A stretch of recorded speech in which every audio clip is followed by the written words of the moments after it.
They fired the single dad for being useless, until a five-star general called asking for him. And in that split second, the man everyone mocked went from losing his job to uncovering a truth so powerful it left his whole town stunned and speechless. Before we get into the story, comment below where in the world you are watching from today. The morning sun hadn't yet burned through the fog as Caleb Morgan knelt beside the conveyor line, his weathered hands steady on the wrench. The familiar scent of machine oil and metal filled the air as he made the final adjustments to the bolt. His knees protested as he stood up, but he ignored the discomfort, just like he ignored the heaviness in his eyes from staying up late helping Eli with his algebra homework. Around him, the factory hummed with its usual morning rhythm, the whir of machinery, the clang of metal, and the murmur of voices. But today, those voices carried an edge of anxiety. Caleb couldn't help overhearing fragments of worried conversations about the new automated systems that kept breaking down. "Did you hear about line 3? Whispered Mary from packaging as she passed by. "Complete shutdown yesterday. They say the robots can't handle the variable load." Caleb wiped his hands on the rough cloth of his work pants, trying not to think about how the shiny new machines in the corner stood idle, their programming glitches still unsolved. He'd offered to learn how to maintain them, had even started reading manuals at home after Eli went to bed, but so far, his requests for training had gone nowhere. The overhead fluorescent lights flickered, casting harsh shadows across the concrete floor. Tommy, a young worker who often sought Caleb's advice, hurried past with an unusual tension in his shoulders. He barely met Caleb's eyes. "Morgan!" Dan Huxley's sharp voice cut through the factory noise. The supervisor stood at the entrance to his office, his pressed shirt and polished shoes a stark contrast to the workers' worn uniforms. "My office, now!" Caleb's stomach tightened, but he kept his face neutral as he made his way across the factory floor. The conversations around him died down, replaced by an uncomfortable silence. He could feel eyes following him, some sympathetic, others quickly looking away. Inside the small office, Dan didn't offer him a seat. The younger man stood behind his desk, hands planted on its surface, his expression hard. "Morgan, let's not waste time here. The company's moving forward, and frankly, you're not keeping up." The words hung in the air like smoke. Through the office window, Caleb could see workers pretending not to watch. His throat felt dry. "I'm willing to learn the new systems, Mr. Huxley. I've been studying." "Too little, too late." Dan cut him off, his voice carrying just loud enough to be heard outside. "You're too slow, too old, and let's face it, practically useless in a factory that's moving toward automation. We need people who can program robots, not dinosaurs who take all day to fix a simple conveyor belt." The casual cruelty in Dan's tone made Caleb's chest tighten.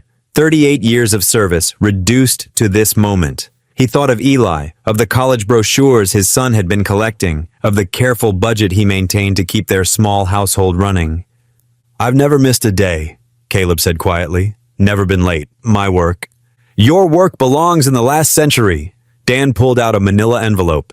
"Here's your final paycheck and severance package. Clear out your locker and be gone in 30 minutes.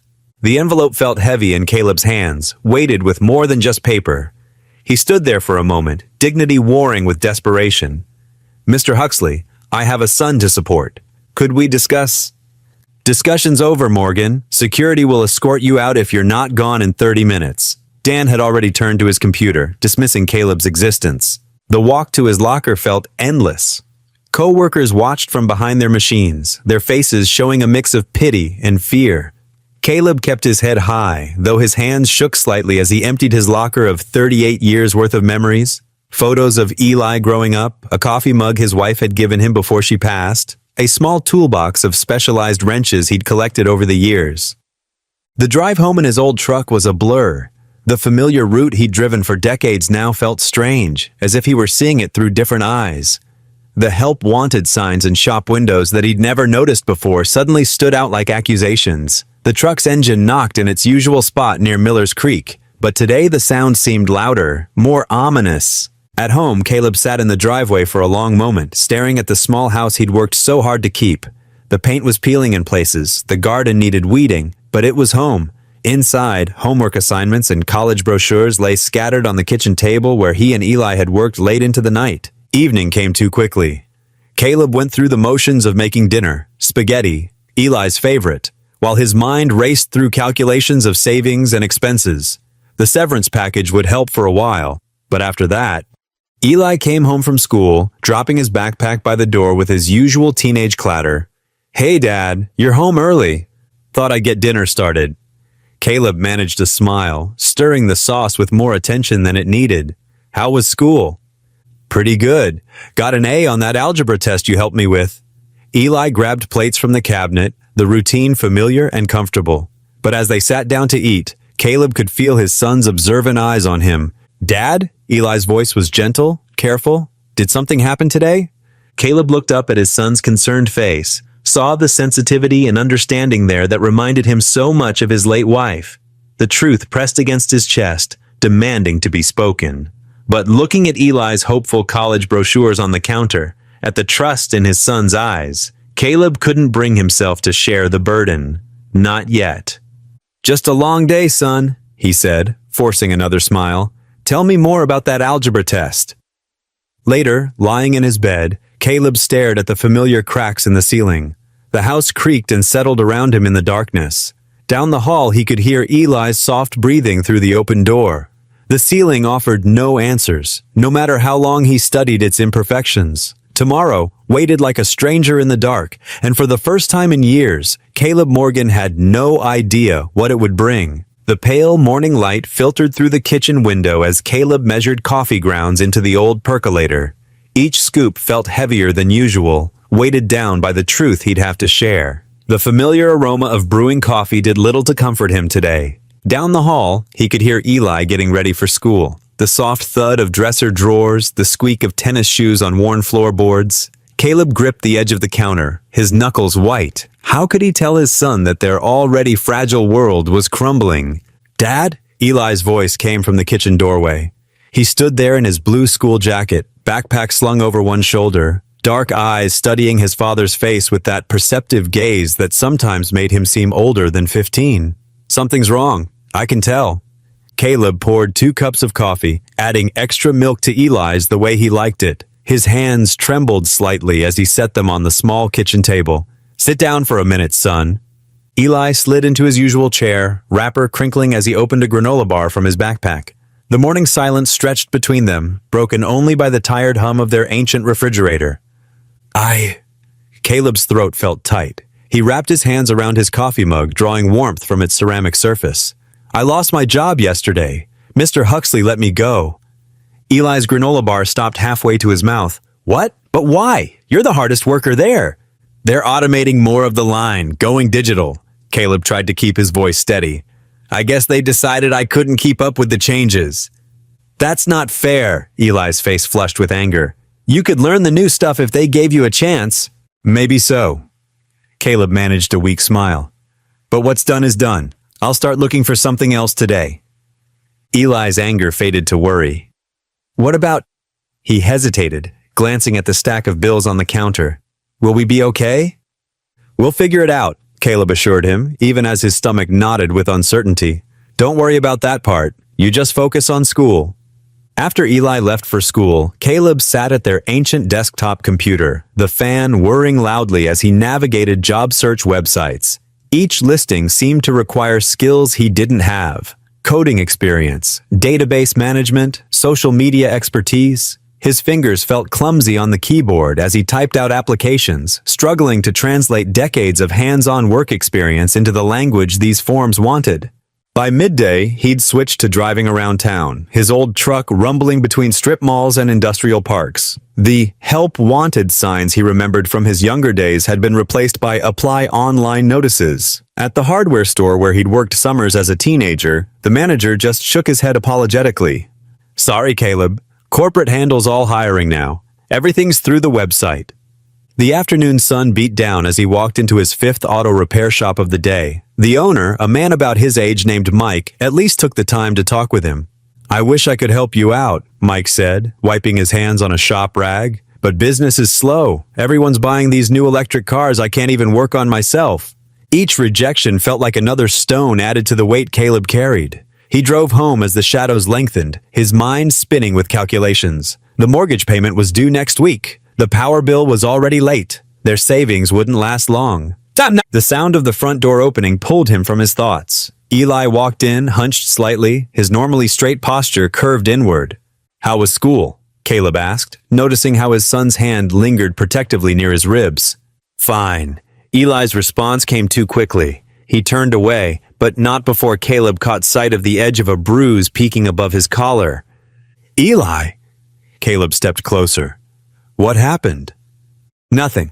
I'm fine. Eli's voice held a familiar strain, the same tone Caleb used when trying to protect his son from worry. Just bumped into something in gym class. Caleb wanted to press further, but the determined set of Eli's jaw told him now wasn't the time. His son disappeared into his room, leaving Caleb standing in the hallway, feeling more helpless than ever. In the kitchen, Caleb opened cabinets in the refrigerator, taking inventory. He pulled out the last package of ground beef, stretching it with extra pasta and canned tomatoes to make a meal. The overhead light flickered as he stirred the pot, reminding him of the red final notice stamp on their electric bill. While the pasta cooked, he sat at the table with their checkbook and a calculator. The numbers refused to add up to anything but despair. Even if he found a new job tomorrow, the gap between now and his first paycheck loomed like a canyon he couldn't cross. The pasta was bland, but neither of them complained. Eli pushed his food around his plate, wincing slightly when he reached for his water glass. The kitchen light flickered again, casting shifting shadows across their small table. Later, lying in his bed, Caleb stared at the familiar cracks in the ceiling. The house creaked and settled around him, sounds he usually found comforting now seeming to echo his failures. He'd promised Sarah before she died that he'd take care of their son. How could he protect Eli when he couldn't even keep the lights on? The moonlight through his window painted silver patterns on the wall, but brought no answers. Tomorrow would come too soon, bringing another day of searching, another day of trying to hide his growing fear from his son. Another day of feeling like he was letting down the two people who mattered most, his wife in memory and his son down the hall. The morning sun beat down on Caleb's neck as he gripped the rotting porch railing, testing its stability. The wood creaked ominously under his weathered hands. After 20 years of neglect, the entire railing system needed replacement, but he could only afford to patch the worst sections for now. Caleb wiped sweat from his forehead with his sleeve, reaching for the toolbox he'd owned since his army days. The familiar weight of his hammer brought some comfort. At least he could still fix things around the house, even if the manufacturing plant didn't want him anymore. He pulled out a few nails, holding them between his lips as he positioned a support bracket. The quiet morning air filled with steady hammer strikes as Caleb worked, trying to lose himself in the familiar rhythm of repair work. Each blow helped push away thoughts of yesterday's humiliation, of Dan Huxley's sneering face, of the stack of unpaid bills on his kitchen counter. His phone buzzed in his pocket, interrupting his focus. Caleb fished it out, frowning at the unfamiliar Washington, D.C. area code. Probably another telemarketer. Still, he couldn't afford to miss any potential job opportunities. "Hello, this is Caleb Morgan," he answered, keeping his voice steady despite his low expectations. "Good morning, Mr. Morgan. This is Lieutenant Chen from the Office of the Joint Chiefs. Please hold for General Ellery." The crisp professional voice caught Caleb completely off guard. "I'm sorry. Who did you say?" Caleb's hammer slipped from his fingers, clattering onto the porch boards. "Five-star General Marcus Ellery, sir. One moment, please." Before Caleb could process this, a familiar voice boomed through the phone. "Caleb Morgan. Marcus Ellery here. It's been too long, my friend." Caleb sank onto the porch steps, his legs suddenly weak. "General Ellery? I never expected—" "Still humble as ever, I see." The general's warm chuckle brought back memories of desert camps and classified briefings from decades ago. "Listen, Caleb, I'll cut straight to it. We need you back. Civilian advisory capacity this time, tied to your combat engineering expertise from the classified operations in the 90s. "Sir, there must be some mistake," Caleb protested weakly. "I'm just a factory worker now, or was, until yesterday." "No mistake, Morgan. I've been following your career since you left the service. Yesterday's events at that manufacturing plant actually accelerated my timeline for contacting you." The general's tone grew serious. "What we need is your unique combination of skills, not just the technical expertise, but your ability to solve impossible problems while keeping people calm and focused. That's rare, Caleb. Always was." Caleb stared at his calloused hands, still bearing traces of factory grease despite scrubbing them raw yesterday. "I'm not sure I'm qualified anymore, sir. Technology's changed so much." "Stop selling yourself short, Morgan. You were the best combat engineer I ever worked with, and your interpersonal skills were even more valuable. We need both for this project." General Ellery paused. "I need you in DC for a classified briefing. How's next Tuesday? We'll handle all travel arrangements." "Tuesday?" Caleb's mind spun. "Sir, I have my son to consider." "Eli's in high school now, right? He'll be fine for a couple of days. This is important, Caleb. National security level important." The general's voice softened. "And the compensation package is substantial. Long-term contract work that could secure Eli's college future." Caleb's throat tightened at the mention of college funds, something he'd been trying not to think about lately. "Yes, sir. Tuesday works." "Excellent. My staff will email you the details within the hour. Good to have you back, Morgan." The call ended, leaving Caleb sitting in stunned silence. The porch steps creaked beneath him as he tried to process what had just happened. His hands trembled slightly as he stared at the phone, half expecting it to ring again with someone saying it was all a mistake. The contrast was staggering. Yesterday being fired as obsolete, today being called indispensable by a five-star general. The afternoon sun had shifted significantly when Eli's footsteps approached up the walkway. Caleb looked up to see his son's concerned face. "Dad, are you okay?" Eli dropped his backpack and hurried up the steps. "You look like you've seen a ghost." Caleb managed a shaky smile. "Something like that." He patted the step beside him. "Sit down, son. There's something I need to tell you about my past. Something I've never told anyone here." Eli settled next to his father, his young face serious in the golden sunset light. "What is it?" "Before I was a factory worker, before you were born." Caleb took a deep breath. "I was a combat engineer in the Army, but not just any engineer. I worked on classified projects, operations that aren't in any public records." Eli's eyes widened. "Classified? Like secret missions?" Caleb nodded slowly. "The general who just called me, he was my commanding officer back then, and now he says they need me again, as a civilian advisor." He turned to face his son fully. "I know this is a lot to take in. It means I'll have to go to Washington next week for a briefing." "All this time," Eli shook his head in wonder. "I knew you'd been in the Army, but I never imagined—" He studied his father's face with new understanding. "Is that why you never talk about those years?" The sunset painted the sky in brilliant oranges and pinks as father and son sat together, decades of classified silence finally breaking between them. Caleb began sharing what he could of his past, watching his son's expression shift between amazement and pride as the truth emerged at last. The old couch springs creaked as Caleb settled next to Eli in their dimly lit living room. The evening shadows stretched across the worn carpet, and the familiar ticking of their kitchen clock filled the silence. Eli sat cross-legged, turned toward his father with eager attention, his homework forgotten on the coffee table. "Dad," Eli said softly, "what exactly happened in the military? You've never really talked about it before." Caleb's hands trembled slightly as he clasped them in his lap.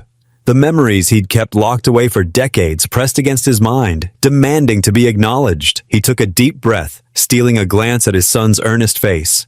"It was in Iraq," he began, his voice barely above a whisper. "I was part of a combat engineering unit.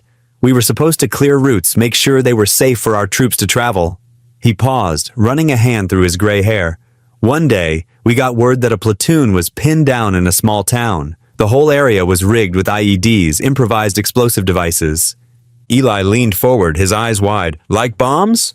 "Yes, son, very sophisticated ones." Caleb's voice grew stronger as the memories sharpened. "The platoon was trapped. They couldn't move forward or backward without risking those explosives. Enemy fire was coming from multiple directions."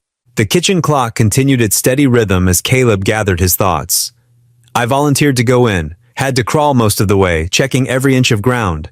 The sound of gunfire was constant, but I knew if I didn't reach them—" His voice trailed off. "What happened then, Dad?" Eli's question was gentle, encouraging. "I found the first device about 20 yards from their position. Had to dismantle it right there, bullets hitting the ground around me." Caleb's hands moved unconsciously, mimicking the careful movements from that day. Then another and another. Took almost 3 hours to clear a path wide enough for the platoon to evacuate. "Were you scared?" Eli asked, his voice hushed with awe. Caleb nodded slowly. "Terrified, but sometimes being brave means doing what needs to be done, even when you're scared out of your mind." "How many people did you save?" 37 men. Caleb's voice cracked slightly. "The whole platoon made it out." Eli sat in stunned silence for a moment.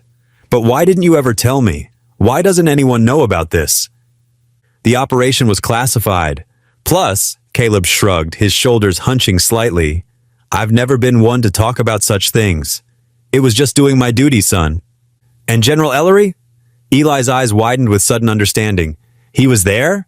He was a captain then, leading that platoon. Caleb nodded, remembering the younger version of the man who'd called him today. He was the one who recommended me for a commendation, though it never made it into public records. Eli shifted on the couch, his expression changing from amazement to concern. So now he wants you to go to Washington? His voice carried a hint of worry. Are you going to have to leave? Caleb reached out and squeezed his son's shoulder. Nothing's decided yet, Eli. The general just wants to talk. That's all I know for sure. But what if... Eli hesitated, picking at a loose thread on his jeans. What if they need you again, like before? Hey, Caleb said softly, turning to face his son fully. Look at me. He waited until Eli's eyes met his. You're my priority now. Whatever happens, whatever they offer, I won't make any decisions without thinking about what's best for us, for you. Promise? Promise. Caleb pulled Eli into a tight hug, feeling his son's tension slowly release. Later that night, after helping Eli with his remaining homework and their usual bedtime routine, Caleb stood in his son's doorway. The boy was already half asleep, his face peaceful in the soft glow of his bedside lamp. Dad? Eli mumbled sleepily. Yes, son? I'm proud of you for what you did back then. His words were slightly slurred with exhaustion. You're like a real hero. Caleb's throat tightened. Get some sleep, buddy. We'll talk more tomorrow. After Eli's breathing evened out into the rhythm of sleep, Caleb made his way to the kitchen table. He pulled out the wrinkled paper where he'd hastily scribbled down the details from General Ellery's call. The Pentagon number seemed to stare back at him accusingly. Under the harsh, fluorescent kitchen light, doubt crept in. He was just a laid-off factory worker now, not the young combat engineer who'd saved those men. His hands, which had once dismantled complex explosive devices under fire, now struggled with the manufacturing plant's new computerized systems. Caleb ran his fingers over the paper, tracing the general's name. The man had sounded so confident, so sure of Caleb's abilities. But how could he be what they needed? He could barely provide for his own son, let alone serve his country again. The kitchen clock ticked away the minutes as Caleb sat there, trapped between the weight of his past accomplishments and his present insecurities. The paper with the general's information blurred slightly as exhaustion set in, but sleep felt impossibly far away. Tomorrow's uncertainty loomed large in the quiet house, while the memory of Eli's proud smile warred with the fear in his eyes at the thought of his father leaving. Morning sunlight streamed through the windshield of Caleb's old pickup truck as they drove down the familiar route to Eli's school. The truck's engine hummed steadily, providing a gentle backdrop to their quiet ride. Caleb glanced at his son, catching the slight wince that crossed Eli's face as he adjusted his backpack against the seat. You okay there, buddy? Caleb asked, his voice gentle with concern. Yeah, just slept wrong, Eli mumbled, but his eyes darted away too quickly. The school building came into view, its brick walls bathed in early morning light. Students streamed toward the entrance, their chatter and laughter drifting through the truck's open windows. As Eli reached for his backpack, Caleb noticed again how carefully his son moved. Have a good day, Caleb said, trying to keep his voice steady despite his growing worry. I love you. Love you too, Dad. Eli managed a small smile before disappearing into the crowd of students. Caleb waited until Eli was safely inside before pulling away from the curb. He parked in a quiet spot near the local park, took out his phone, and dialed the number General Ellery had left. His heart hammered as the call connected. Morgan, the general's warm voice came through clearly. I was hoping to hear from you. General Ellery, sir, I needed to know more about the position. Of course, papers rustled in the background. The role would require regular travel to various bases, typically 2 weeks per month. We'd cover all expenses, naturally. Caleb's throat tightened. 2 weeks monthly, sir? I know it's significant, Ellery acknowledged. But Caleb, this isn't just about your engineering expertise. We need someone who can teach our young officers about moral courage under pressure. Someone who leads by quiet example. Your actions in Iraq, they weren't just about technical skill. I was just doing my job, sir. No, Morgan, you showed extraordinary character that day. That's what we need now. Before Caleb could respond, his phone beeped with another incoming call. He glanced at the screen and his stomach clenched. Dan Huxley's number. "Sir, could I call you back? There's another call I should take." "Of course. Take your time considering the offer, Morgan, but not too long." Caleb switched calls, his jaw tightening. "Hello?" "Hey, old-timer," Dan's mocking voice came through. "Just checking how the job hunt's going. Found anyone willing to hire a dinosaur yet?" Caleb's free hand gripped the steering wheel. "Is there something you need, Dan?" "Just making sure you're not spreading stories about why you were let go. Wouldn't want people thinking it was anything but your own shortcomings." "I haven't said anything to anyone," Caleb replied quietly, though his chest burned with anger. "Keep it that way." The call ended abruptly. Caleb sat in silence, Dan's words echoing in his head. The phone felt heavy in his hand as he thought about General Ellery's offer. The position would mean real income, respect, purpose, but 2 weeks away from Eli each month. At home that afternoon, Caleb sorted through the mail, his hands stilled on a red-marked envelope. Inside, the utility company threatened service disconnection if the overdue balance wasn't paid within 5 days. The amount made his head spin. Evening arrived too quickly. Caleb stirred a pot of pasta, one of their cheaper meals, while Eli set the table. Steam rose from their bowls as they sat down, the kitchen quiet except for the clink of forks. "So," Caleb began carefully, "I wanted to talk about that job offer from General Ellery." Eli pushed his pasta around his bowl. "Oh, yeah? It would mean some traveling, 2 weeks each month." Caleb watched his son's face closely. "But the pay would be good, and it's important work." That's great, Dad." Eli's voice was flat, his eyes fixed on his bowl. "Eli, what's wrong? And don't tell me it's nothing. I can tell something's bothering you." His son's shoulders hunched slightly. "It's fine. Really. You should take the job if you want it." But Caleb saw the tension in his son's face, the careful way he held himself, and knew with certainty that Eli was hiding something important, something that made the prospect of his father's absence even more difficult than it should be. Caleb stood outside Eli's bedroom door, his hand hesitating over the worn wood. The hallway's single bulb cast long shadows across the faded carpet, matching the darkness that had settled in his heart. Something was wrong with his boy, and he couldn't wait any longer to find out what. He knocked softly. "Eli, can we talk?" Silence stretched for a moment before Eli's quiet voice came through. "Sure, Dad." Caleb opened the door to find Eli sitting cross-legged on his bed, a textbook open but clearly unread. The desk lamp cast a warm glow across his son's face, highlighting the worry lines that no 15-year-old should have. "Mind if I sit?" Caleb asked, gesturing to the edge of the bed. Eli nodded, closing his book and setting it aside. His shoulders hunched forward protectively, a posture Caleb had noticed more and more lately. "Son, I know something's bothering you." Caleb kept his voice gentle. "And I think it's more than just worry about my job situation. Talk to me?" Eli's fingers twisted in his bedspread, his eyes fixed downward. "It's nothing, Dad. Really. That wince when you moved your backpack this morning? That wasn't nothing." Caleb reached out, placing his weathered hand over his son's fidgeting ones.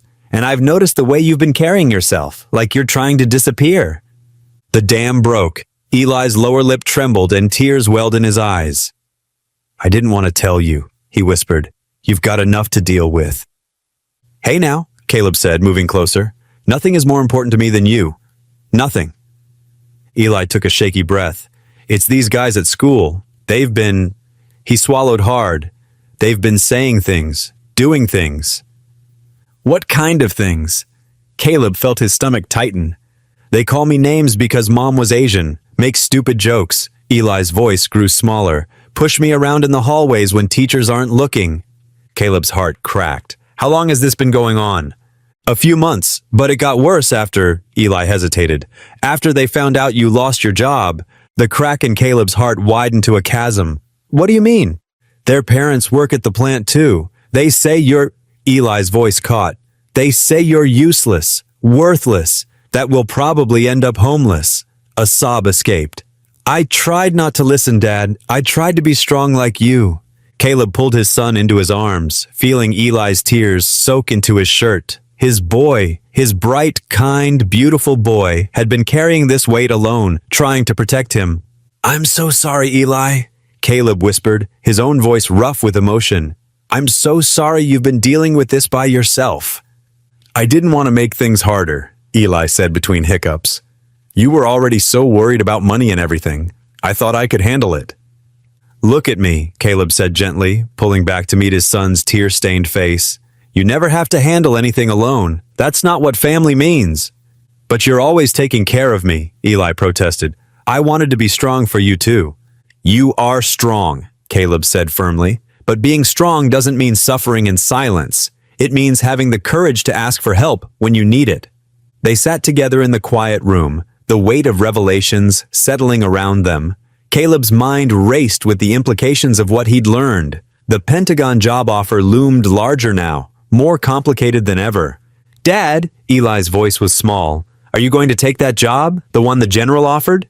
The question hit Caleb like a physical blow. The position would mean financial security, a chance to use his skills again, to reclaim his sense of purpose. But it would also mean leaving Eli alone for 2 weeks out of every month, alone to face the bullies, the cruel words, the physical intimidation. I don't know yet, son, Caleb answered honestly. But whatever decision I make, we'll make it together. No more carrying burdens alone, either of us.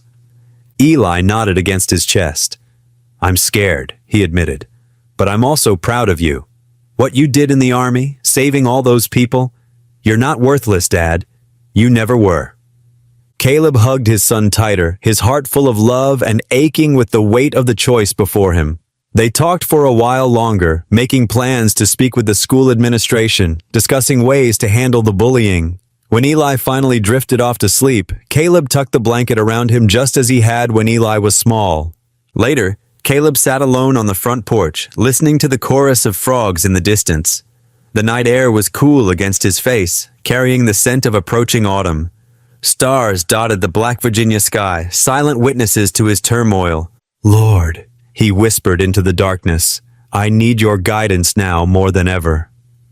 The frogs continued their song, and Caleb sat there, a father torn between two impossible choices, praying for wisdom under the vast night sky. The morning sun filtered through the kitchen window, casting warm patches on the worn linoleum floor. Caleb stood at the stove, methodically flipping pancakes while his mind churned through possibilities. The sweet aroma of maple syrup filled the small space, a comfort he hoped would ease the difficult conversation ahead. Something smells good, Eli said, appearing in the doorway. His eyes were puffy from a night of tears, but there was a hint of a smile on his face. Thought we could use a proper breakfast. Caleb slid 2 golden brown pancakes onto a plate. Come sit with me for a minute, son. They settled at the kitchen table, the morning quiet broken only by the soft clink of forks against plates. Caleb watched his son eat, noting how Eli's shoulders still carried yesterday's weight. I've been thinking about the army position, Caleb began carefully, and about what you told me last night. Eli's fork paused halfway to his mouth. Dad, you don't have to— Yes, I do. Caleb reached across the table and squeezed his son's hand. You're my priority, Eli. Always have been, always will be, but maybe there's a way we can make this work for both of us. After breakfast, Caleb sat in his old armchair, phone in hand. His fingers trembled slightly as he dialed General Ellery's number. The general answered on the second ring, his voice warm and professional. Morgan, good to hear from you. Have you made a decision? Caleb took a deep breath. Sir, I need to be honest with you about my situation. He explained everything, being a single father, Eli's struggles at school, the bullying. His voice grew stronger as he spoke, realizing that hiding his truth had never served him well. My son needs me here, sir, but I also believe in the work you're offering. Is there any way we could find a middle ground? There was a pause on the other end, and Caleb's heart sank. Then the general cleared his throat. Morgan, do you remember that night in Iraq, when you stayed behind to dismantle those IEDs? Yes, sir. You showed exceptional judgment then, knowing exactly what needed to be done and finding a way to do it. I hear that same quality in your voice now. The general's tone shifted to problem-solving mode. Let's work this out. 2 weeks in person, 2 weeks remote. We can set up secure communications at your home for the remote work. And if your son needs you, we'll make it work. Family comes first. That's not just talk in my command. Relief flooded through Caleb's chest. Thank you, sir. I don't know what to say. Say you'll be ready to start Monday. We need you, Morgan. After ending the call, Caleb found Eli in the backyard, absently shooting baskets at the old hoop. The ball bounced off the rim, and Caleb caught it. Got a minute? He asked, holding the basketball. They sat on the back steps, shoulders touching. Caleb explained the modified arrangement, 2 weeks away, 2 weeks home, with the ability to return quickly if needed. And when I'm here, I'll be working from home. We can have breakfast together, and I'll be here when you get back from school. Eli picked at a loose thread on his jeans. You really want this job, don't you? I do, Caleb admitted, but not more than I want you to be okay. We're a team, remember? They spent the next hour creating their plan. Daily video calls during the away weeks, scheduled at 7 p.m. sharp, regular check-ins with Eli's teachers, weekend activities when Caleb was home hiking, basketball games, maybe even some road trips. They wrote it all down in Eli's notebook, making it feel official. And if those boys give you trouble, Caleb added, you call me right away. No more hiding it, okay? Eli nodded, then surprised his father with a quick hug. I'm scared, he whispered, but I'm also kind of proud of you, Dad. As evening approached, Caleb stood in his bedroom, packing for his first trip to D.C. He folded his best shirt well worn but clean and placed it carefully in the small suitcase he'd borrowed from Mrs. Peterson next door. Eli appeared in the doorway, watching. You forgot your tie, he said, holding up the navy blue one they'd bought together last Christmas. Thanks, buddy.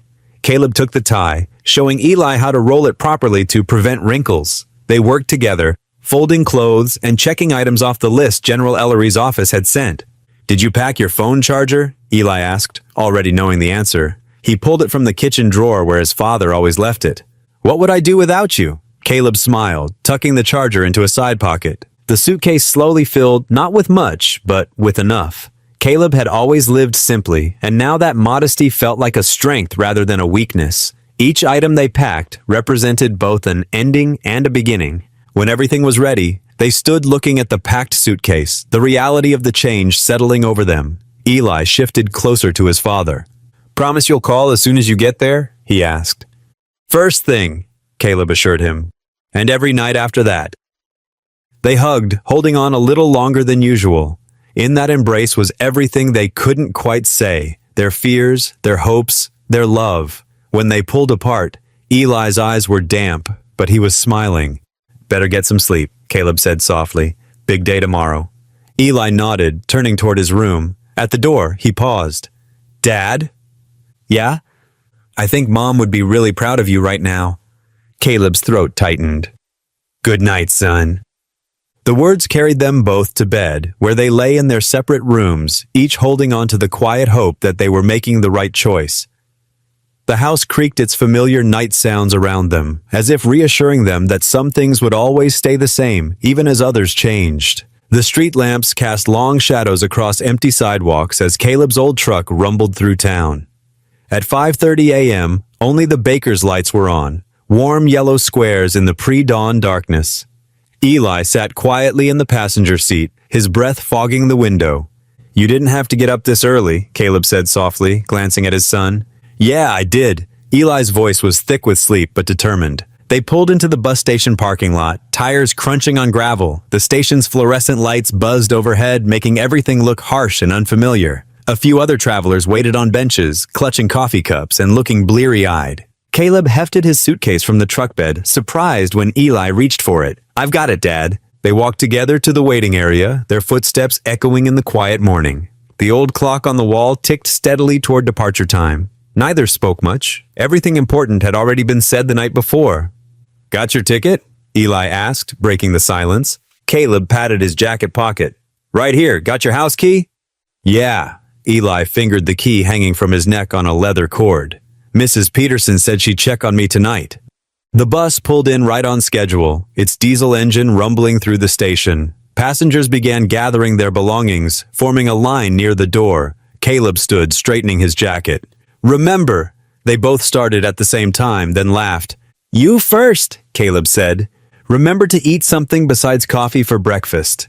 Eli tried to sound stern, just like his father did. And you remember to lock up at night, Caleb countered, pulling his son into a tight hug. I love you, buddy. Love you too, Dad. Caleb boarded the bus, finding a window seat near the middle. Eli stood on the platform, hands in his pockets, looking younger than his years. As the bus pulled away, he raised one hand in a wave.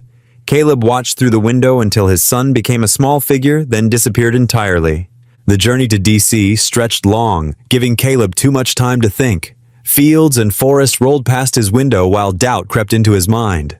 What if he wasn't qualified enough? What if he couldn't connect with the younger soldiers? What if Eli needed him and he was too far away? He pulled out the worn photo in his wallet, himself in uniform, 20 years younger, standing proudly with his unit. The memory of that day in Iraq surfaced, the weight of responsibility, the clear purpose, the lives depending on his steady hands and calm mind. "You've done harder things," he whispered to himself, tucking the photo away. The Pentagon loomed massive and imposing as Caleb approached the visitor's entrance. His borrowed suit felt stiff, but he stood straight, shoulders back, muscle memory from his service days taking over. The security guard checked his credentials, and a young lieutenant appeared to escort him. "This way, Mr. Morgan," she said crisply. "General Ellery is expecting you." They walked through corridors that seemed endless, past offices and conference rooms. The lieutenant stopped at a heavy wooden door and knocked. "Enter!" came a commanding voice. General Marcus Ellery stood as Caleb walked in, his face breaking into a warm smile. He was older now, his hair steel gray, but his eyes held the same sharp intelligence Caleb remembered. "Morgan!" The general strode forward, clasping Caleb's hand in both of his. "It's been too long, my friend." "Sir," Caleb started formally, but Ellery waved it away. "Marcus, please. You earned that right 20 years ago." He gestured to a chair. "Sit. Tell me about your son before we get started." The simple question caught Caleb off guard. He found himself talking about Eli, his intelligence, his kindness, his recent struggles. The general listened intently, nodding. "That's exactly why we need you here," Ellery said when Caleb finished. "You understand what really matters. Come on, let me introduce you to your team." They walked to a large conference room where 12 soldiers sat waiting. Young faces looked up expectantly, some curious, others skeptical. Ellery made the introductions, emphasizing Caleb's combat experience without mentioning specific classified details. "Mr. Morgan will be leading our new resilience unit," the general announced. "His methods may be different from what you're used to, but I expect you to give him your full attention." Caleb looked at the faces before him, recognizing the shadows of stress and uncertainty he'd seen in countless others. He pulled up a chair, deliberately sitting at their level instead of standing at the front of the room. "First," he said quietly, "I'd like to hear your stories, not your service records, your real stories. What brings you here today?" The soldiers exchanged glances, unused to this approach. Finally, a sergeant named Rodriguez spoke up, describing a difficult deployment that still haunted him. Others followed, hesitantly at first, then with increasing openness. Caleb listened, really listened, the way he did with Eli. He asked gentle but probing questions about their choices, their values, their struggles with right and wrong. By lunchtime, the initial skepticism had melted into engaged discussion. "Tomorrow," he told them, "we'll talk about moral courage, not just in combat, but in daily choices. It's the foundation of everything else." That evening, Caleb sat on the edge of his hotel bed, phone in hand. The room was basic but clean, with a view of the city lights. He dialed home, heart lifting when Eli answered on the first ring. "Dad, how was it? Did you meet the general? What's the Pentagon like?" "Slow down," Caleb chuckled. "It was good, different but good. The general remembered everything, just like he said. He heard something in Eli's voice, though, a slight strain. 'How are you doing, buddy?' 'Really?' There was a pause. 'I'm okay, just the house feels weird without you here.' 'I know,' Caleb's chest tightened, 'but I'll be home before you know it. 2 weeks will go fast.' 'Yeah,' Eli's voice brightened slightly. 'Mrs. Peterson brought over lasagna, and I did all my homework.' 'That's my boy.' Caleb glanced at the clock. 'Get some sleep, okay? I'll call tomorrow night, same time.' 'Promise?' 'Promise. Love you, son.' 'Love you too, Dad.' Caleb held the phone for a moment after hanging up, listening to the unfamiliar city sounds outside his window. His son's loneliness echoed in his heart, but alongside it was a growing sense of purpose. He had to make these weeks count for both of them. Morning light filtered through the Pentagon's windows as Caleb arranged chairs in a circle for his second day of training. The formal conference room setup hadn't felt right, too much like a classroom, too rigid for the kind of connection he wanted to build. A young sergeant named Rodriguez was the first to arrive, eyebrows rising at the changed layout. "Morning, sir. This is different." "Just Caleb," he reminded gently, gesturing to a chair. "And sometimes, different is what we need." The other soldiers trickled in, some exchanging uncertain glances at the informal arrangement. When everyone was seated, Caleb took his own chair, deliberately placing himself at the same level as the group. "Yesterday you shared your stories," he began softly. "Today I want to talk about what those stories mean, not just what happened, but how it changed you." Lieutenant Chen shifted uncomfortably. "With all due respect, sir. Caleb, we've had sensitivity training before. It doesn't help much." "This isn't sensitivity training," Caleb replied. "This is about understanding that strength isn't about being unbreakable. It's about knowing how to put yourself back together." He reached down and pulled out his old combat boots from under his chair, setting them in the center of the circle. The leather was worn, scarred with desert sand and memories. "These were on my feet in Iraq, the day we lost Martinez." His voice stayed steady, but his hands trembled slightly. "I can still hear the click when I stepped on that pressure plate. Still feel the weight of knowing one wrong move would kill not just me, but everyone behind me." The room grew very quiet. Several soldiers leaned forward, recognition in their eyes. "We're taught to compartmentalize," Caleb continued. "Lock it away and move forward. But those boxes we put things in, they leak, and pretending they don't just makes the cracks bigger." For the next 3 hours, the circle became a space of raw honesty. Sergeant Williams spoke about the nightmares that kept him from sleeping. Corporal Torres admitted she couldn't handle crowds anymore. Lieutenant Chen revealed he hadn't spoken to his family in months, ashamed of his anger issues. Caleb listened, guided, and shared his own struggles. By lunchtime, the rigid military postures had softened. Several soldiers lingered afterward, asking questions or just wanting to talk more.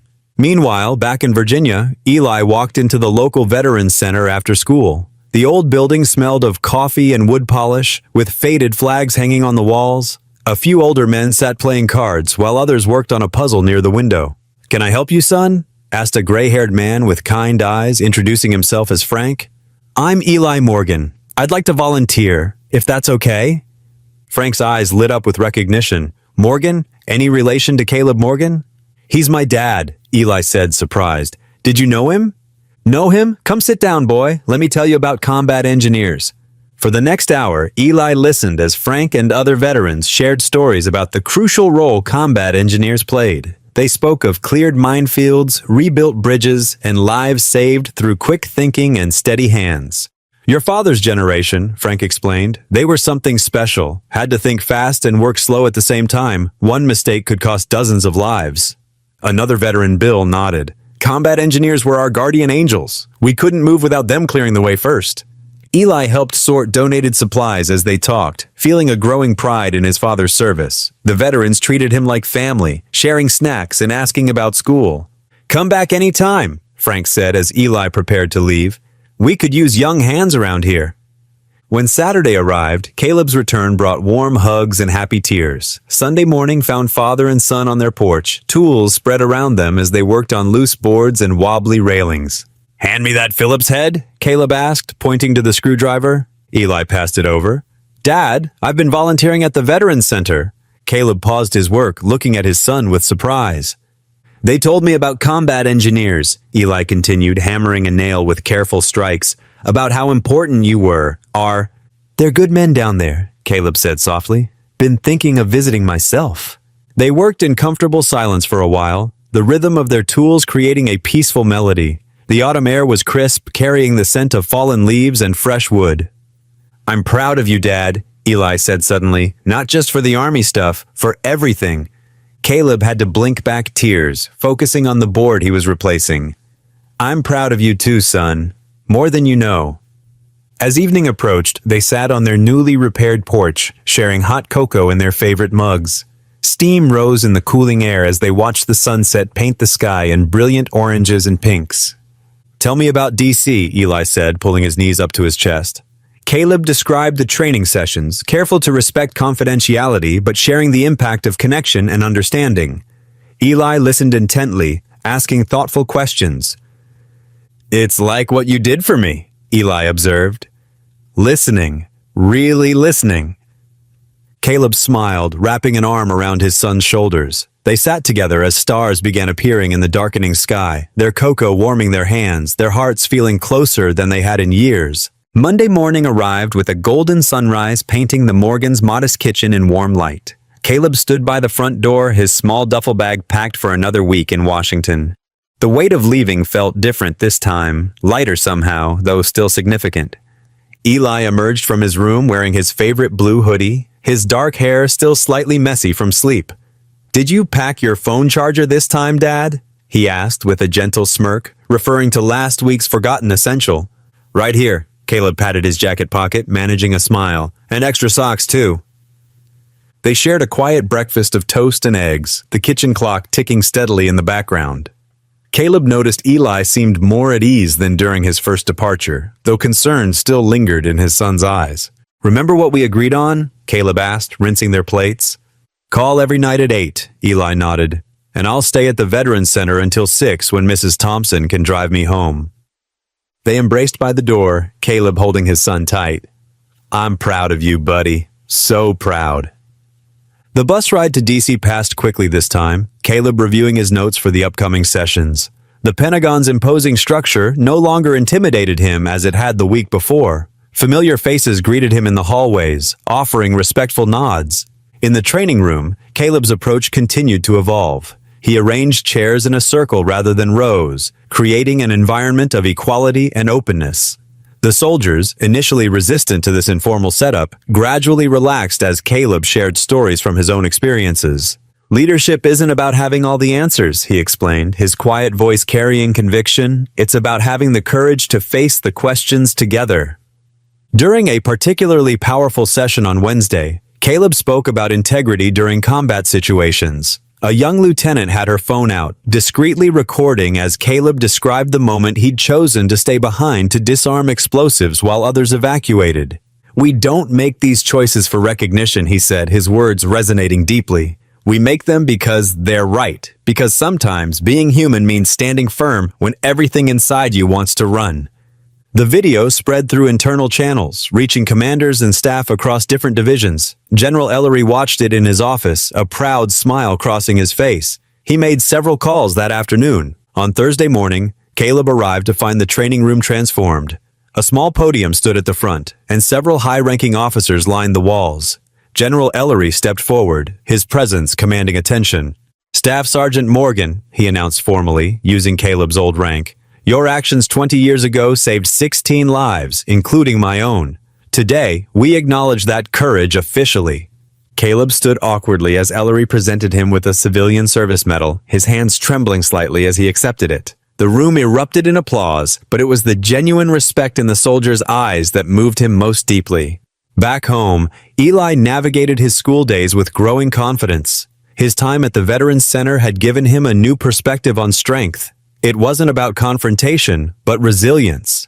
Still, he carefully planned his routes between classes, avoiding the gym corridor where the worst bullying had occurred. During lunch breaks, he'd find quiet spots to read the texts his father sent, simple messages about the day's activities, or gentle reminders to stay strong. Each one made him stand a little taller. Thursday evening found Caleb in his hotel room, the service medal resting on the bedside table. He dialed home at exactly 8 o'clock, smiling when Eli answered on the first ring. "Hey Dad, how was today?" Caleb described the ceremony briefly, downplaying its significance as he always did, but Eli caught the emotion in his voice. "That's amazing, Dad. Really amazing. I wish I could have seen it." "How about you, buddy? How's school?" "Better," Eli said, and Caleb could hear the truth in it. "The veterans at the center taught me this cool breathing technique for when I'm stressed. And Mr. Martinez showed me pictures from when he was a combat engineer too." They talked for nearly an hour, their conversation flowing easier than ever before. As they prepared to say goodnight, Eli's voice grew serious. "Dad, I want you to know I'm proud of you, for everything." Caleb sat back in his hotel chair, emotion welling up in his throat.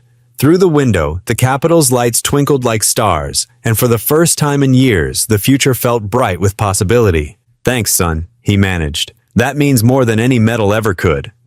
After hanging up, Caleb stood at the window, watching the city below. The past weeks had brought changes he never expected, not just in his work, but in his relationship with Eli, in his sense of purpose. Where there had been uncertainty, hope now grew stronger each day. He picked up the service medal, running his thumb over its surface. The recognition felt good, but Eli's words echoed in his mind. worth more than any official honor. Tomorrow would bring new challenges, but tonight, Caleb Morgan felt truly hopeful for what lay ahead. Caleb stood before the mirror in his hotel room, adjusting the collar of his best blue dress shirt. His weathered hand smoothed down the fabric, pausing over his heart where his old service medals would soon be pinned. Through the reflection, he watched Eli sprawled on the hotel bed, already dressed in his Sunday best, typing excitedly on his phone. "The guys at the Veterans Center are so excited, Dad," Eli said, grinning. "Mr. Jenkins and the whole crew made it to D.C. They're waiting in the Pentagon lobby right now." Caleb's throat tightened with emotion. The veterans had pooled their resources to make the trip, refusing to miss his moment of recognition.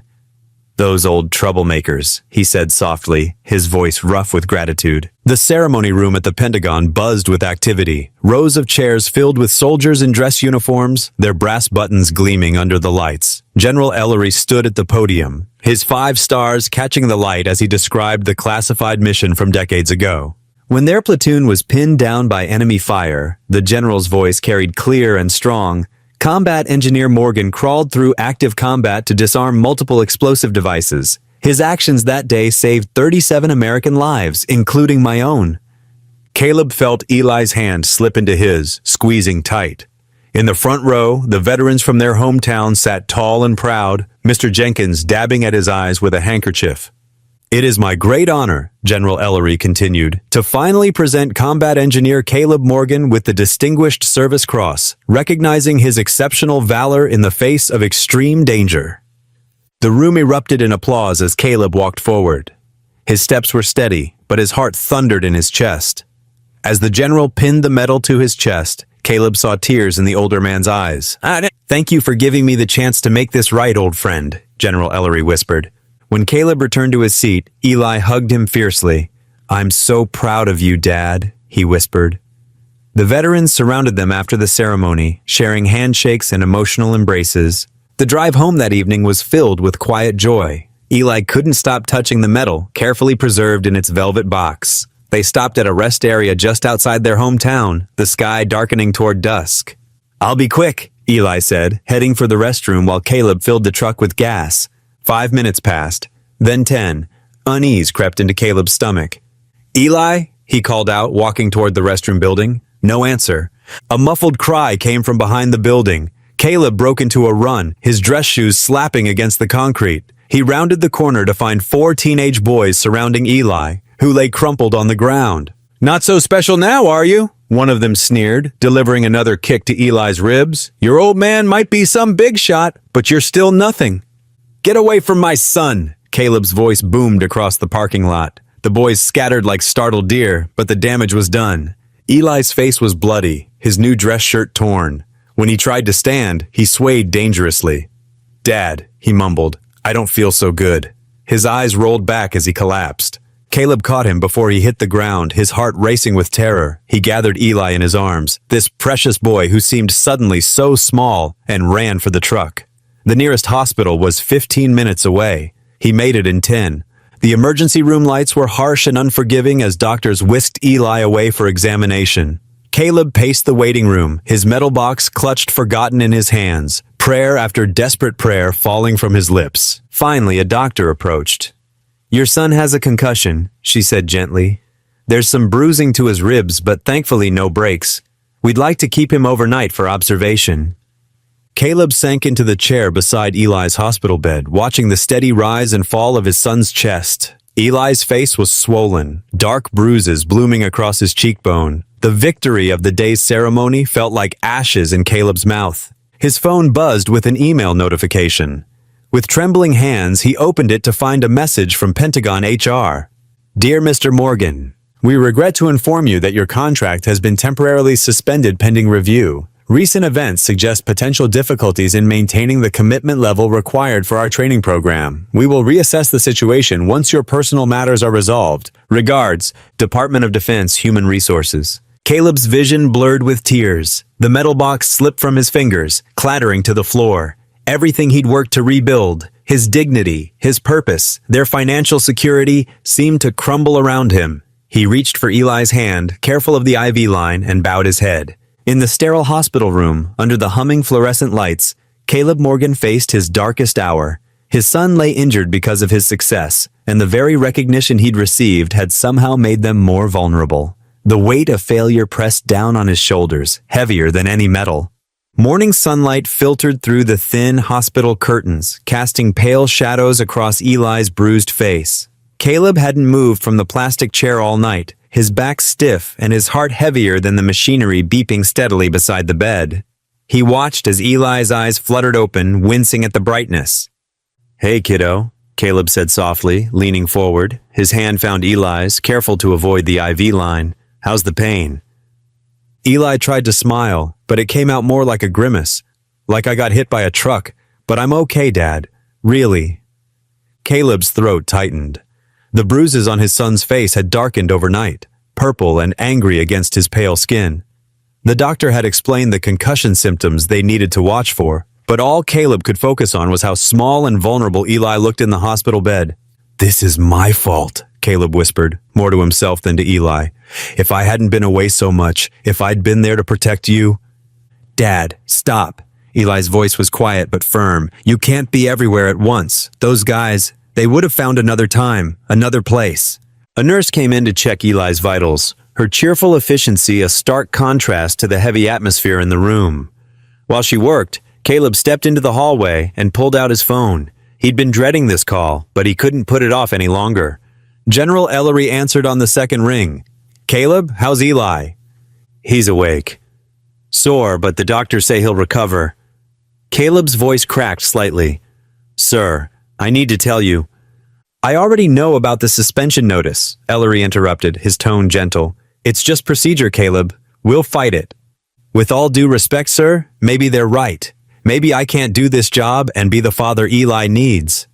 There was a long pause on the other end. "This isn't just about you anymore, Caleb. The work you're doing is changing lives, but I understand if you need time. The review process will take a few weeks at least. Take care of your boy first." After hanging up, Caleb returned to find the nurse helping Eli sit up. They spent the next hour going through discharge paperwork and listening to care instructions. Caleb memorized every detail about concussion monitoring, determined not to miss anything else that could harm his son. The drive home was silent, each bump in the road making Eli wince despite Caleb's careful driving.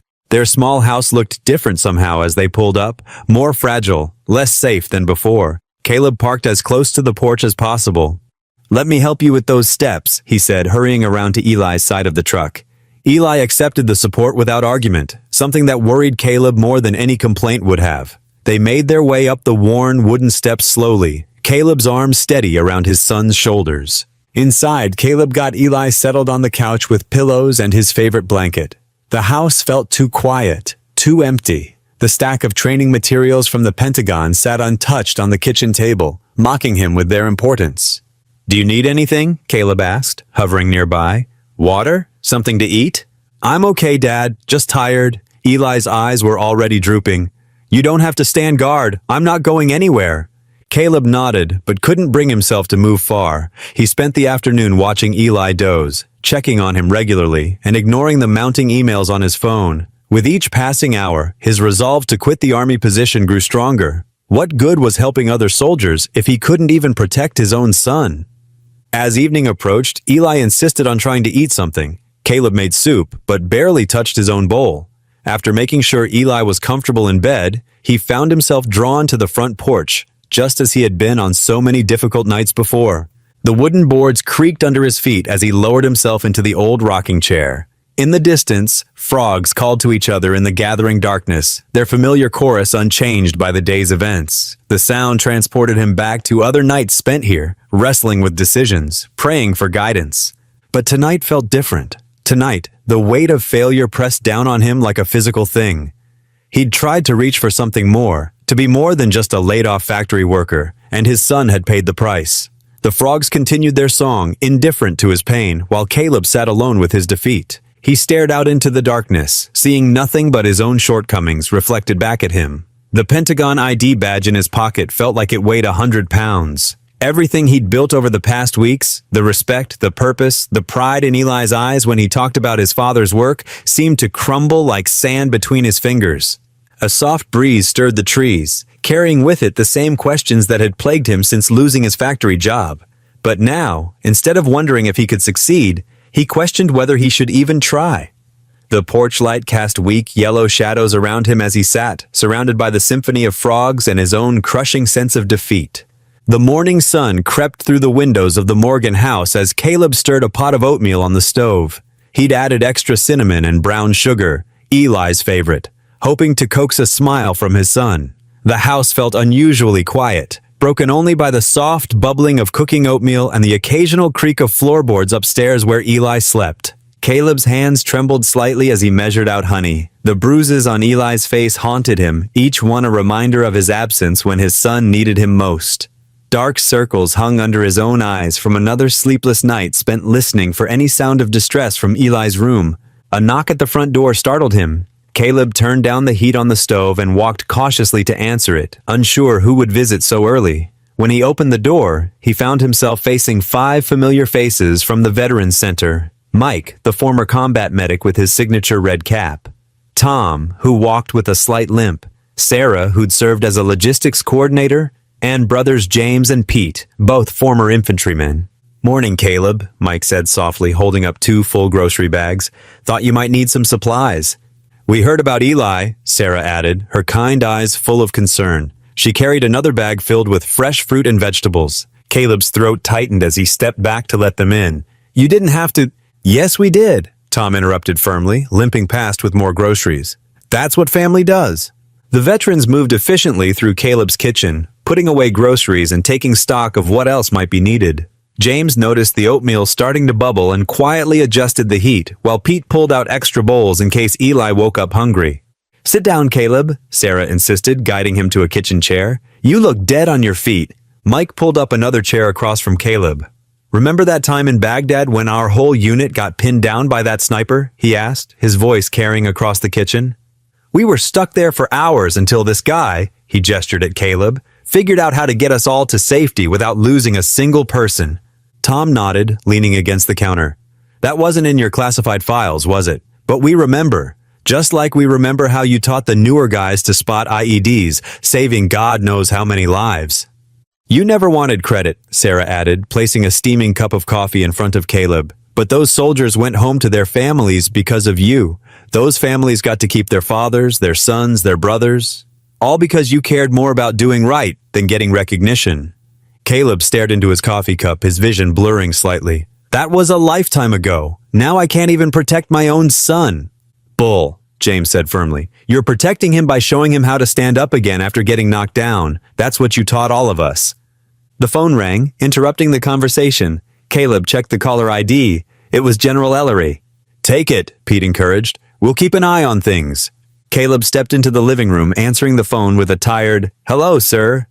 "Drop the sir, Caleb," General Ellery's warm voice came through. "This isn't an official call. This is Marcus checking on his friend."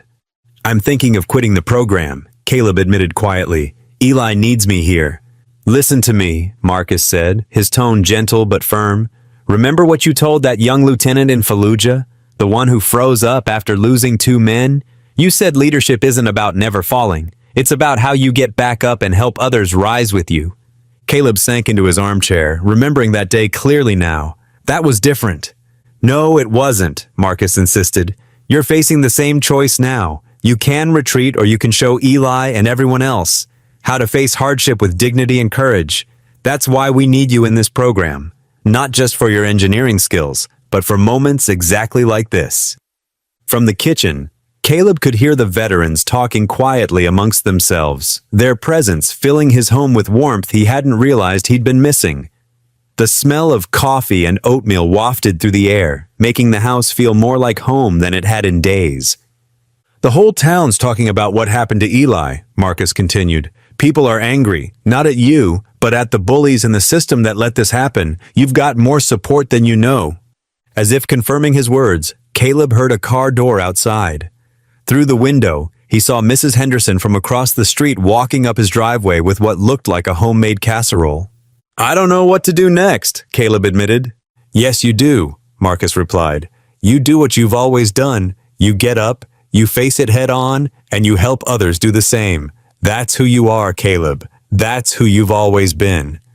After ending the call, Caleb returned to the kitchen where the veterans had been joined by Mrs. Henderson and two other neighbors. They moved around his kitchen with purpose, organizing meals, discussing plans to help with Eli's schoolwork while he recovered, and sharing stories that reminded Caleb of who he was beyond his current struggles. Standing in his living room, watching these people who refused to let him face this alone, Caleb felt something shift inside him. The weight of the past few days didn't disappear, but it became more bearable. These weren't just visitors bringing groceries. They were warriors who understood sacrifice, parents who knew the fear of failing their children, neighbors who believed in community. For the first time since Eli's attack, Caleb didn't feel like he was drowning. The support surrounding him wasn't just about groceries or casseroles. It was about reminding him that he wasn't alone in this fight. These people, who had seen him at his best and now refused to abandon him at what felt like his worst, stood as living proof that the values he'd fought for still mattered. The old pickup truck rumbled down Main Street as Caleb drove Eli to his follow-up appointment. Eli sat quietly in the passenger seat, his bruised face partially hidden beneath the brim of his baseball cap. Every few minutes, Caleb glanced over, his heart aching at the sight of his son's injuries. "How's the headache today?" Caleb asked softly, slowing for a red light. "A little better," Eli replied, though his wincing told a different story. "The light still bothers my eyes some." The medical center came into view, its brick facade warm in the afternoon sun. As Caleb helped Eli from the truck, his phone buzzed. Principal Hartman's name flashed across the screen. "Mr. Morgan," she said when he answered, her voice carrying an unusual note of concern.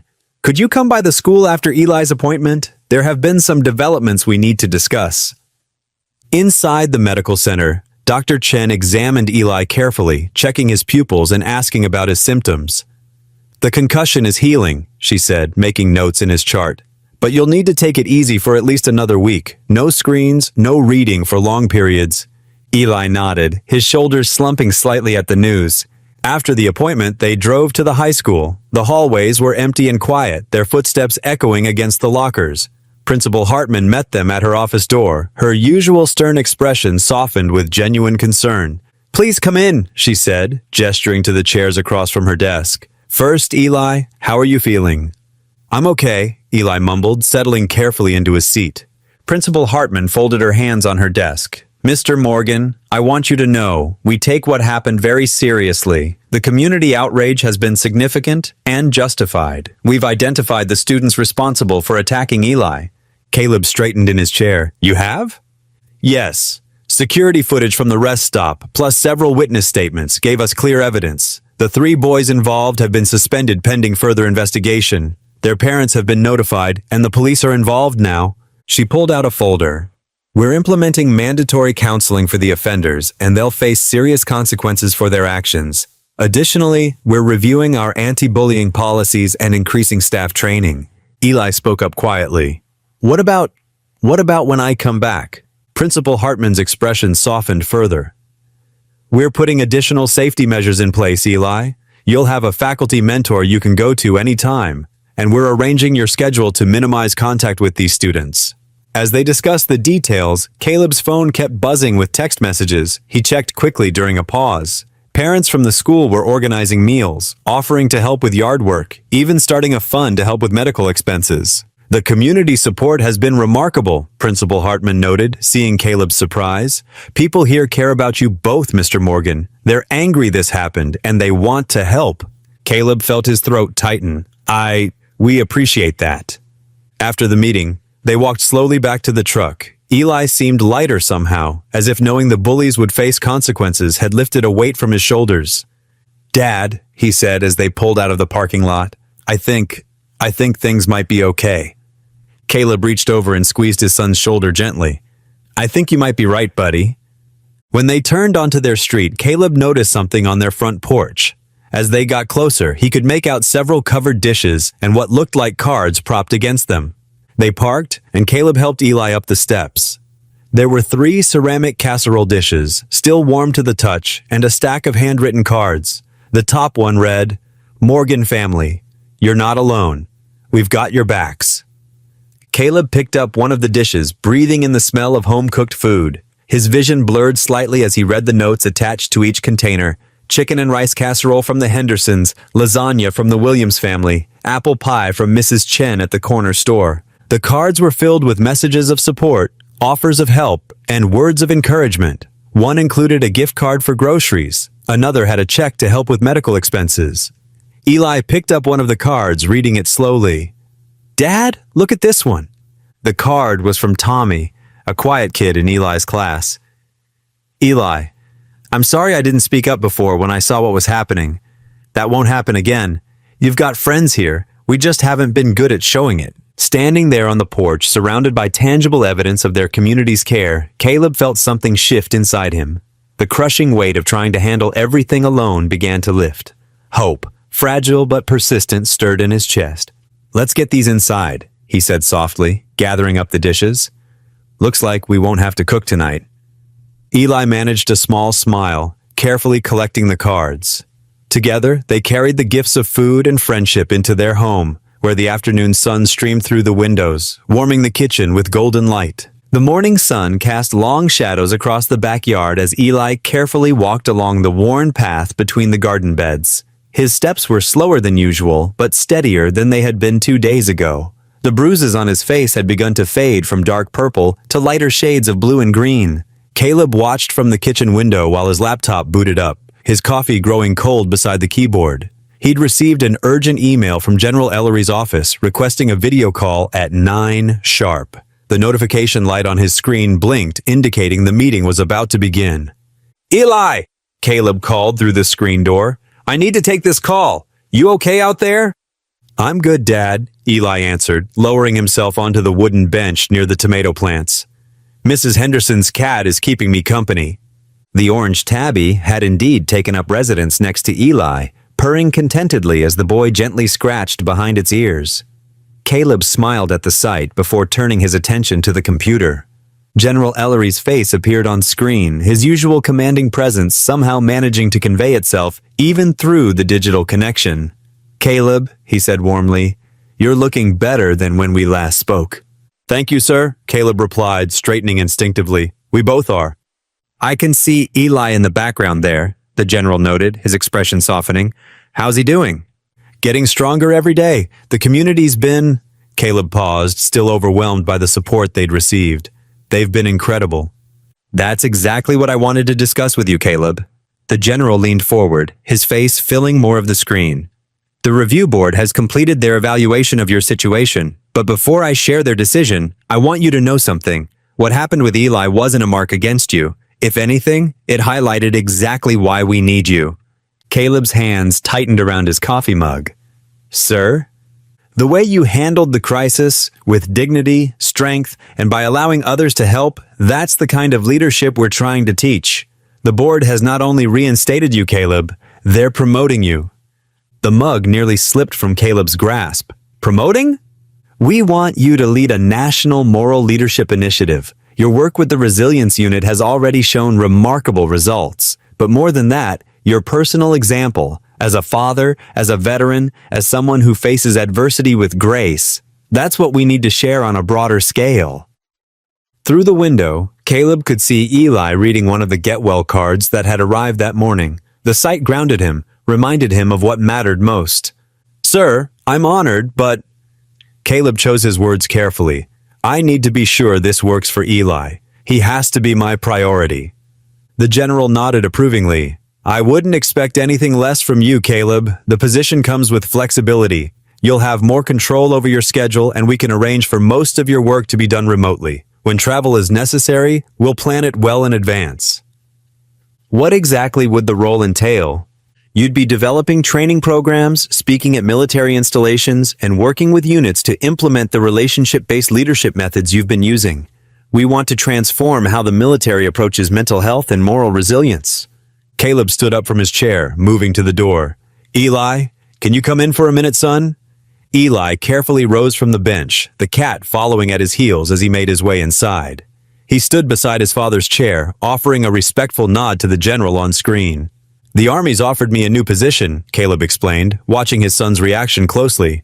It would mean continuing the work we started, but on a larger scale. I'd be home more than before, but there would still be some travel involved. I want to know how you feel about that. Eli was quiet for a moment, his hand absently stroking the cat that had wound itself around his legs. Would you be helping other soldiers, like the ones at the Veterans Center? Yes, Caleb replied, teaching them about resilience, about handling tough situations. A small smile crossed Eli's face. Like you taught me? When Caleb nodded, Eli continued, Then you should do it, Dad. I've learned a lot watching you these past weeks, about not giving up, about letting people help sometimes. Maybe other people need to learn that too. General Ellery's voice came through the speakers, gentle but firm. Your fathers taught us all something about strength, Eli. Real strength isn't about facing everything alone. It's about knowing when to stand firm and when to lean on others. Caleb felt pride swell in his chest, not from the general's words, but from the quiet confidence he saw in his son's eyes. Are you sure about this, Eli? We'd need to make some changes, set up a better system than before. I'm sure, Dad. Eli's voice was stronger than it had been in days. Besides, we've got help now. Real help. The general cleared his throat. Take the weekend to discuss the details, Caleb. Call me Monday with your decision. After ending the call, Caleb and Eli moved to the kitchen table. They grabbed a notepad and began mapping out how their new life might look. Eli suggested using a shared calendar app one of his teachers had recommended. Caleb added notes about emergency contacts and backup plans. We should talk to Mrs. Henderson, Eli said, writing carefully. She already said she'd be happy to check on me when you're away. And Mr. Rodriguez from the Veterans Center offered to help with rides to school. Caleb watched his son planning and problem-solving, seeing not the injured boy from days ago, but a young man growing stronger through adversity. When did you get so wise? Eli looked up, meeting his father's gaze. I had a good teacher. He pushed the notepad across the table. Look, if we schedule your training sessions for when I have after-school activities and plan the trips around school breaks. They spent the next hour working out the details, their heads bent together over the paper, adding ideas and refining plans. The morning sun climbed higher, filling the kitchen with warm light, while outside, the community they'd come to trust went about their day, present, protective, and proud of the two Morgan men who had shown them all what real strength looked like. The familiar corridors of the Pentagon felt different this Monday morning. Caleb adjusted his tie, a new one Eli had helped him pick out, as he walked toward the conference room. His footsteps echoed against the polished floors, but the sound was soon drowned out by excited voices. Mr. Morgan! Lieutenant Sarah Chen spotted him first, her face lighting up. She hurried forward, followed by several other soldiers from his training group. We've been waiting for you, sir. Caleb felt warmth spread through his chest as the young officers gathered around him. These weren't just trainees anymore. They were people who had shared their struggles, their hopes, and their commitment to becoming better leaders. The room's all set up, Sergeant Mike Torres said, gesturing toward their usual meeting space. We've got coffee, too. The good kind this time, not that break room stuff. Inside the conference room, more familiar faces greeted him. The whiteboard was already filled with ideas and suggestions they'd been working on in his absence. Someone had written Morgan's Method at the top in bold letters. We kept the momentum going while you were away, Captain David Wright explained, handing Caleb a thick folder. Everyone contributed their experiences from implementing your techniques. The results have been incredible. Caleb opened the folder, finding detailed accounts from various units. Stories of soldiers opening up about their struggles, of officers learning to lead with empathy without sacrificing discipline, of teams growing stronger through shared vulnerability.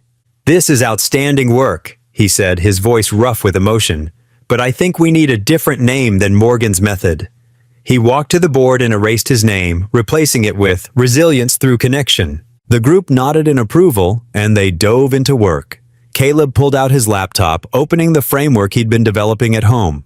The curriculum was taking shape. Modules on moral courage, exercises in empathetic leadership, practical scenarios that challenged conventional thinking about strength. The key, Caleb explained, standing before the group, is understanding that true resilience isn't built in isolation. It's forged through relationships, through trust, through the courage to be vulnerable and the wisdom to support others. As they worked through the morning, Caleb's phone buzzed with a text from Eli. First day back at school, Mrs. Henderson made me lunch, starting my journal project about resilience. Miss you, Dad. Caleb smiled, typing back, "Proud of you, son. Call tonight?" The response came quickly. "You bet. Got lots to tell you." The day progressed with a natural rhythm. Caleb moved between brainstorming sessions, curriculum development, and meetings with senior staff.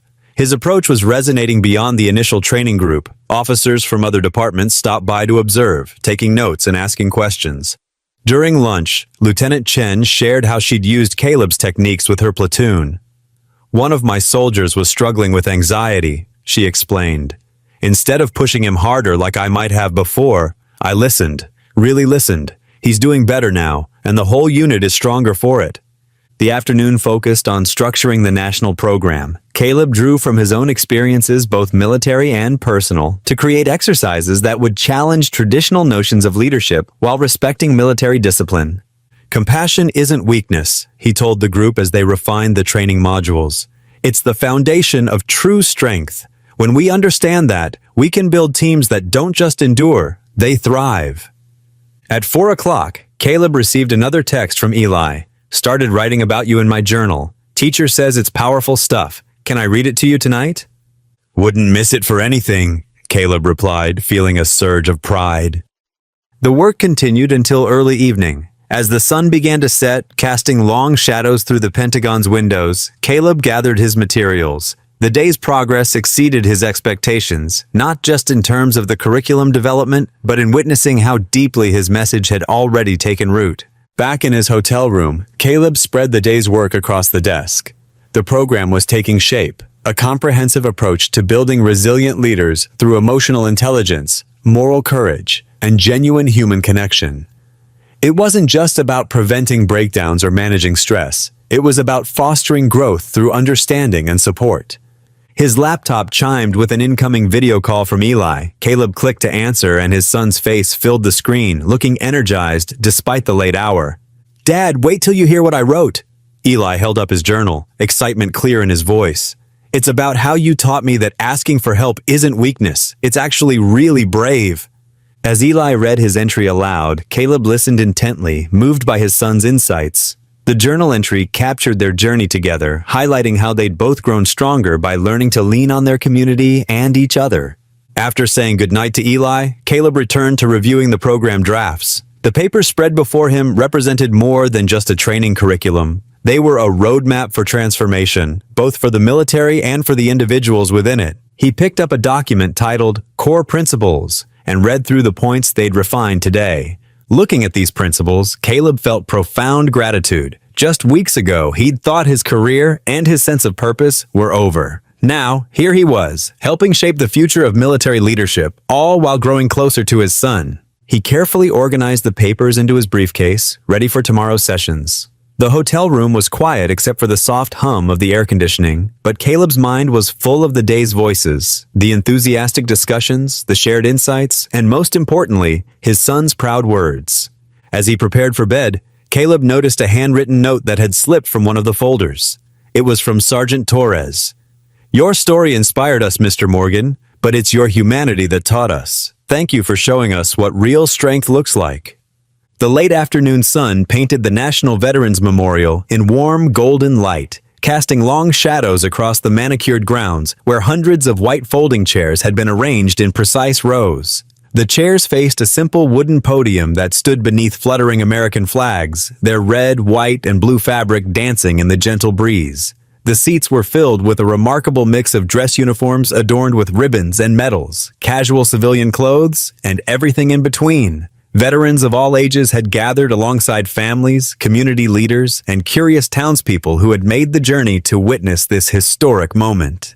Caleb sat on the stage in a metal folding chair, his hands clasped tightly in his lap, as General Ellery stood at the podium making the introductions. The general's voice carried clearly across the gathering, but Caleb found it difficult to focus on the words. His heart hammered against his ribs, and his palms felt damp despite the cool autumn air.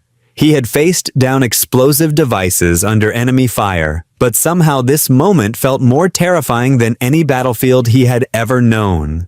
The crowd stretched far beyond the neat rows of chairs. Veterans leaning heavily on wooden canes or metal walkers had positioned themselves along the memorial's walkways, their weathered faces turned toward the stage with expressions of quiet respect. Young soldiers in crisp uniforms stood at parade rest near the back, their posture perfect but their eyes warm with curiosity. Townspeople who had driven hours to show their support clustered in small groups, some holding handmade signs with messages of encouragement. In the front row, directly in Caleb's line of sight, Eli sat tall and straight in his chair. The fading bruises on his face were barely visible now, reduced to pale yellow shadows that would soon disappear completely. His dark hair was neatly combed, and he wore the navy blue button-down shirt that Caleb had ironed carefully that morning. His eyes shone with unmistakable pride as he watched his father, and every few moments he would offer an encouraging nod or a small smile that seemed to say, "You've got this, Dad." When General Ellery called his name, Caleb rose slowly from his chair. His legs felt unsteady beneath him, but he managed to walk the few steps to the podium without stumbling. He adjusted the microphone with trembling fingers, the small mechanical sound echoing across the memorial grounds. Looking out over the sea of faces, he felt his throat constrict with emotion. Hundreds of pairs of eyes watched him expectantly, waiting for words of wisdom from a man who still sometimes struggled to believe he had anything valuable to offer. Then his gaze found Eli's face in the front row. His son's encouraging smile was like a warm hand on his shoulder, steadying him and reminding him of all the reasons he was standing there. The tightness in his chest began to ease, and the words that had seemed so elusive suddenly began to flow. "When I was younger," Caleb began, his voice soft but surprisingly clear as it carried across the memorial, "I thought heroism meant running into danger without hesitation, dismantling bombs under enemy fire, saving lives in those dramatic moments that make headlines and earn medals." He paused, letting his gaze sweep across the diverse gathering before him. Veterans nodded in recognition, understanding exactly what he meant. "But life has taught me something different. Life has shown me that true courage often looks much quieter than that, much more ordinary on the surface." A gentle breeze rustled through the memorial's flags, creating a soft whisper of fabric that seemed to punctuate his words. The afternoon sun continued its slow descent, painting everything in that magical golden hour light that photographers dream about. Caleb felt some of his nervousness fade as he settled into the rhythm of speaking, his voice growing more confident with each sentence. "Real heroism," he continued, "is the single parent working 2 jobs to keep food on the table, coming home exhausted but still helping with homework. It's the veteran fighting invisible battles long after coming home, struggling with memories that won't fade but still showing up for family and community. It's the teenager who faces down cruelty and bullying with dignity intact, who chooses kindness even when the world seems determined to make them bitter." His eyes met Eli's briefly, and he saw his son's chin lift with quiet pride. "It's everyone who gets back up when the world tries to convince them they're not enough. They're too old. They're disposable." Near the back of the crowd, partially hidden behind one of the memorial's white stone pillars, stood Dan Huxley. The factory supervisor had arrived late, slipping into the gathering without fanfare or announcement. His usual swagger was completely gone, replaced by an uncertain shifting from foot to foot, as he listened to words that seemed to cut straight through his defensive armor. His weathered face showed the dawning recognition of how terribly wrong he had been about the man he had once dismissed as a washed-up old-timer. The shame was visible in the way his shoulders sagged, the way his eyes couldn't quite meet the stage. "We talk about sacrifice in terms of dramatic moments," Caleb said, his voice growing stronger and more passionate with each word. "The ultimate sacrifice, the heroic last stand, the moment of glory that gets remembered in history books. But sometimes the greatest sacrifice is simply showing up every day, doing what needs to be done, even when no one sees or understands the effort it takes. It's carrying on when everything feels impossible, when the bills pile up and the boss treats you like you're worthless and the kids at school make your child's life miserable." He gripped the edges of the podium gently, his knuckles showing white for just a moment. "And most importantly, it's reaching out to others when they're struggling, even if we're struggling ourselves. It's choosing to see the value in people that society wants to throw away." In the audience, scattered throughout the crowd like seeds of strength, sat several of the veterans who had brought groceries and support during Caleb's darkest days after the factory incident. Old Frank, with his Korean war cap, sat 3 rows back, nodding slowly. Maria from the VA office had taken time off work to attend, her nurse's uniform traded for a simple blue dress. Tom, whose arthritis made every movement painful, had positioned his wheelchair near the aisle where he could see clearly. Their presence formed an invisible web of connection and strength that seemed to emanate outward through the entire gathering. I stand here today, Caleb continued, his voice now carrying the confidence of a man who had finally found his purpose. Not because I'm special or extraordinary, but because people believed in me when I couldn't believe in myself. They saw value where others saw only weakness and age. They understood that growing older isn't a liability to be managed or a problem to be solved. It's a repository of wisdom earned through years of quiet perseverance, of getting knocked down and getting back up, of learning that real strength often comes disguised as gentleness. General Ellery listened from his seat on stage, his weathered face showing deep approval and something that looked very much like paternal pride. He had seen Caleb's classified files, knew about the lives saved and the impossible missions completed under fire, but he also understood that the man standing at the podium had accomplished something even more remarkable in the months since leaving the factory. He had transformed pain into purpose, isolation into connection, despair into hope. The soldiers from the new training program sat at perfect attention in a block of seats near the middle, their posture reflecting both military discipline and genuine affection for their unlikely mentor, who had taught them that leadership meant serving others, not commanding them. This new initiative, Caleb explained, his voice warm with conviction and excitement, isn't just about military leadership or training programs or government policies. It's about recognizing the hero in every person who chooses kindness over cruelty, who lifts others up instead of pushing them down when they're struggling. It's about understanding that true strength often comes wrapped in gentleness, that wisdom often speaks quietly, and that the people society overlooks might be exactly the ones we need most. As he spoke, Eli sat straighter in his front row seat, his chin lifting with each word. The speech seemed to wash away the last lingering shadows of fear and shame from his young face, replacing them with something that looked remarkably like hope. Around him, people throughout the crowd dabbed at their eyes with tissues or nodded in recognition of truths they had always known in their hearts but rarely heard spoken aloud with such clarity and conviction. The memorial grounds had grown completely quiet except for Caleb's voice and the gentle rustling of flags in the breeze. Even the birds seemed to have paused their evening songs to listen. The golden afternoon light continued to shift and change, painting everything in warm honey tones that made the moment feel almost dreamlike in its beauty and significance. When Caleb finished speaking, stepping back from the podium with a small nod of completion, the silence stretched for several heartbeats. Then the applause began. Slowly at first, just a few people clapping, but it quickly built to a thunderous crescendo that seemed to shake the very ground beneath their feet. People rose from their chairs in a standing ovation that went on, the sound rolling across the memorial like waves against a shore. General Ellery approached the podium carrying an elegant leather folder containing Caleb's official appointment documents. The general's handshake was firm and warm, his smile genuine as he presented the folder that would formally launch the National Moral Leadership Initiative. The crowd's applause continued as photographers captured the moment for posterity. But Caleb barely noticed the cameras. His attention was focused on the faces in the audience. Veterans who understood sacrifice, young people who needed hope, families who had struggled and endured.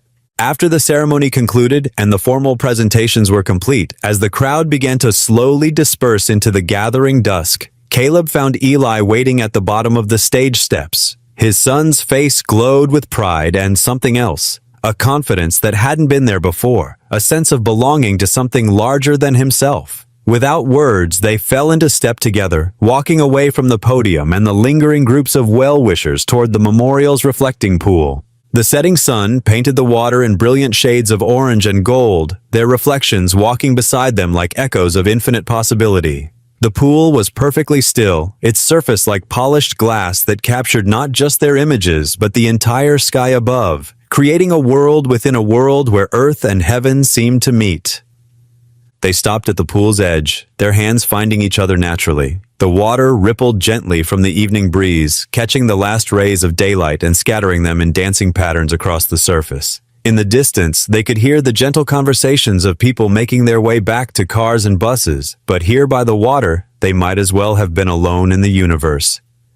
"You know, Eli," Caleb said softly, his voice barely above a whisper but somehow carrying perfectly in the still air, "there's something I've learned through all of this, through losing the job, through the fear and the shame, through finding my way back to purpose." He squeezed his son's hand gently, feeling the strength in those young fingers. No matter what anyone says, no matter how the world tries to convince us otherwise, no one is ever useless. Every life, no matter how quiet or ordinary it seems, is meant for some kind of greatness. It might not be the kind that gets written about in newspapers or remembered in history books, but it's real and it matters.